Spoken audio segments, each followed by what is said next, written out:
आज आम्ही सर्वांनी मिळून आमच्या दादाचं केळवण सेलिब्रेट केलं. संध्याकाळी रेडी होऊन मस्त ट्रेडिशनल घालून आम्ही सर्व चाललो होतो आणि घरी पोहोचल्यावर ऑलरेडी मामीन ताईंनी डेकोरेशन करून ठेवलेलं होतं. मग नंतर त्याला ओवाळून घेतलं सर्वांनी, ताई, मामी, मम्मीनी सर्वांनी ओवाळलं.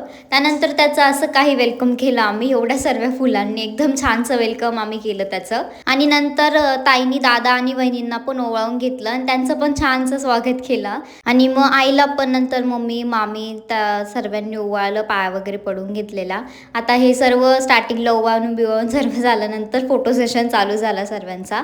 आणि इथे आम्हाला एक व्हिडिओ काढायचा होता जो की असा काही निघाला. ठीक आहे, प्रॉपर नाही पण छान असा व्हिडिओ निघाला.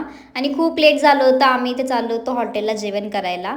आणि कोणाला ड्रायव्हिंग शिकायचं असेल तर प्लीज आम्हाला कॉन्टॅक्ट करा, आमच्याकडे एकदम हेवीवाला ड्रायव्हर आहे. मग खूप लेट निघालो आम्ही आणि हॉटेल खरंच खूप लांब होतं, जायलाच 1-1.5 तास ऑलरेडी लागून गेलेला होता आम्हाला. मग असंच मस्ती करता करता आम्ही पोहोचलो शौर्यवाडे या हॉटेलला. आत्ताच न्यू ओपन झालेले आपल्या नाशिकमध्ये.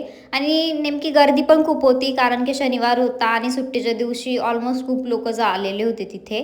आणि इथे खेळायला पण भरपूर गोष्टींनी ते आमची मस्ती चालू होती सर्वांची, कारण की वेटिंगला इतके लोक होते म्हणून मग इथं टाईमपासला काहीच नव्हतं. आणि लहान मुलांना खेळायला पण खूप आहे. माझ्या दीदीने हे ट्राय केलं, त्याला काहीतरी बोलतात.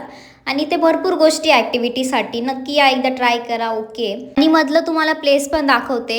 सिटिंग अरेंजमेंट खाली पण आहे आणि वर पण आहे. आणि नंतर स्पेशल असा एक रूम पण आहे सिटिंग अरेंजमेंटचा.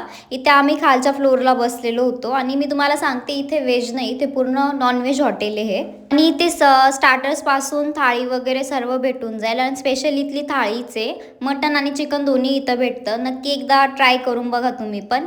आणि मग लास्टला दादाचा केक पण कटिंग करायचा होता, तो कटिंग केला. लास्टला आईस्क्रीम खाल्ली आणि बस मग घरी गेलो. बाय.